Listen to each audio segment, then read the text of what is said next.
Bonjour! Aujourd'hui nous allons parler jardinage et liens d'attachement. Prenons une graine, une simple graine. Et pourtant, elle renferme en elle les briques élémentaires, les atomes, qui s'agencent en molécules, qui s'organisent elles aussi entre elles pour former un message, l'ADN. L'ADN est un message qui codifie toutes les caractéristiques d'une espèce, sa forme, sa couleur, sa taille. Notre graine est programmée dans sa structure pour devenir une plante bien spécifique. Mais bien sûr, ce seul codage n'est pas suffisant pour que notre graine devienne cette promesse de plante. Il va falloir un certain nombre d'éléments vitaux, l'eau, la chaleur ou la lumière, qui vont influencer considérablement le développement de notre graine. La présence de ces éléments vitaux assure la sécurité vitale de la plante. Grâce à eux, notre plante va croître en toute sécurité. Pourquoi ces éléments sont-ils vitaux? Parce que si nous les retirons, la plante s'arrête de se développer et meurt inexorablement. Si maintenant ces éléments varient modérément, comme par exemple une lumière moins accessible, la plante va s'adapter à son milieu pour tendre vers son idéal. La plante s'adapte pour retrouver sa sécurité vitale, propice à son bon développement. Dans son codage naturel, la plante a ses besoins inscrits. Et on le voit bien, d'une espèce de plante à l'autre, elles n'ont pas toutes besoin du même ensoleillement ou de la même quantité d'eau. Ainsi, notre graine a de programmer un idéal d'éléments vitaux qui lui permet un développement idéal. Si la sécurité est respectée, elle va se développer selon son schéma directeur pour tendre vers sa maturité. Avant cela, elle est bien plus fragile, bien plus vulnérable aux aléas des éléments vitaux et donc de sa sécurité. J'utilise l'analogie de la graine qui s'applique aussi bien aux besoins biologiques des êtres vivants qu'aux besoins de la psyché humaine. Fondamentalement, le développement d'un petit homme répond aux mêmes exigences d'éléments vitaux stables et abondants pour devenir ce que son ADN lui promet. On va parler des besoins vitaux. Ils vont être bien évidemment physiologiques, boire, manger, dormir, mais aussi plus subtilement psychologiques. Et tout comme le besoin de se nourrir, le petit homme aura besoin d'amour, de justice, de présence pour son bon développement. Il en va de sa sécurité vitale. Supprimer l'un de ces éléments rendait ambigu un autre, et le développement psychique de cet enfant donnera un tout autre résultat. Bien évidemment, mon seul souci ici est de vous expliquer l'importance des besoins vitaux et non de stigmatiser un art de vivre alternatif. Ainsi, de la même façon que la plante, même si bien plus complexe, notre ADN nous destine à un idéal biologique théorique. L'humain va donc se développer au cours des âges, en fonction de la sécurité vitale qu'on va lui offrir. Le développement psychologique de l'homme est très complexe, parce que lié à une infinité d'expériences de vie, ainsi qu'à son développement physiologique. Son cerveau va mettre près de 25 ans pour achever son développement. Néanmoins, c'est autour de 14 ans qu'il va acquérir une maturité suffisante qui lui permettra d'assumer une grande partie de sa sécurité intérieure. L'on parle de sécurité intrapersonnelle, c'est-à-dire que le cerveau est suffisamment mature pour se rassurer lui-même sans passer par un adulte.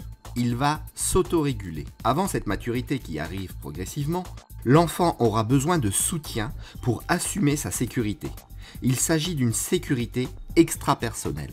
Cette sécurité extrapersonnelle passe entre autres par la corégulation de l'émotion. L'adulte va aider l'enfant, va l'accompagner pour traverser et comprendre ses émotions. Bien sûr, plus l'enfant est jeune, plus cette corégulation doit être indéfectible et cohérente. Dans le développement du petit homme, le besoin de sécurité est déterminant. Aussi sûr que la nourriture et l'eau vont déterminer son évolution physique, la sécurité émotionnelle et la qualité des corégulations vont assurer le bon développement de sa capacité à s'autoréguler une fois adulte et au-delà son plein épanouissement psychologique. Reprenons plus précisément les grandes étapes du développement psychologique du petit homme. Le développement est lié à énormément de paramètres. Ici, nous nous attacherons surtout à parler de la sécurité psychique. La sécurité du lien entre l'enfant et l'adulte qui s'en occupe est primordiale. C'est d'elle que va découler toute la perception que l'on va avoir du monde dans lequel nous vivons et notre place dans celui-ci. Lorsque le petit homme naît, il est totalement dépendant des adultes. Son besoin de proximité est total. Sans elle, l'enfant se laissera mourir inexorablement. C'est la qualité de ce lien de proximité, la vitesse et la cohérence des réponses des adultes aux besoins de l'enfant qui vont lui donner ce sentiment de sécurité. Lorsqu'il est traversé d'émotions, le bébé a besoin d'une totale corrégulation des adultes. Son cerveau n'est qu'émotion. C'est donc le cerveau des adultes qui va l'aider, le rassurer. Plus le bébé sera sécurisé, accompagné dans ses émotions, mieux son cerveau va se développer pour assumer au second stade du développement le besoin d'explorer le monde. Toute cette seconde période, la dépendance aux adultes va diminuer pour laisser place au besoin de découvrir le monde. Bien sûr, cette découverte doit être sécurisée par les adultes qui restent le point d'attache de l'enfant. Pendant toute cette période, l'enfant a toujours besoin de réponses cohérentes à ses besoins, même si ceci est contradictoire à son besoin d'explorer le monde.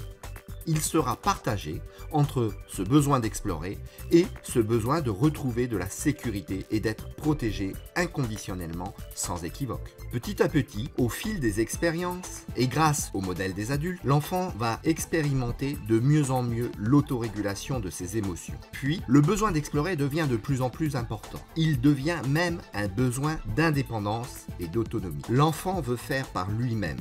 L'autorégulation des émotions est opérationnelle pour la plupart des émotions de base. Bien que parfois l'enfant ait encore besoin d'être corrégulé lors d'épisodes plus activants. Cette capacité de l'adolescent à aller chercher de lui-même la corrégulation des adultes est une très bonne indication de la qualité du lien d'attachement et de sa sécurité intérieure. Nous le voyons bien, c'est dès la naissance que notre cerveau se forge en fonction des adultes qui s'occupent de nous. De la qualité de ce lien, de sa sécurité, dépendra notre capacité à trouver de la sécurité en nous et chez les autres, le restant de notre vie. Un bébé a des besoins vitaux qui vont largement au-delà des simples besoins physiques. Mais que ce soit les besoins physiques ou psychologiques, ce qui va aussi être déterminant, c'est la qualité de la réponse de celui qui prend le plus régulièrement soin de l'enfant. On l'appelle la figure d'attachement ou caregiver. Le caregiver est celui qui prend soin. Ce n'est pas forcément la maman de l'enfant. En fait, cela n'a pas une grande importance au regard de la qualité de la réponse. La véritable fondation psychique dont va dépendre tout le développement psychologique de l'humain. La figure d'attachement va répondre aux besoins de l'enfant. Ce faisant, il va engendrer un lien entre l'enfant et lui. Lien qui va être consolidé en partie par l'enfant lui-même qui va exprimer un bien-être. Ce qui va déclencher chez le caregiver un sentiment de bien-être partagé. C'est la répétition de ce schéma de demande, réponse, sentiment de bien-être qui va entretenir un lien d'attachement fort et sécurisant.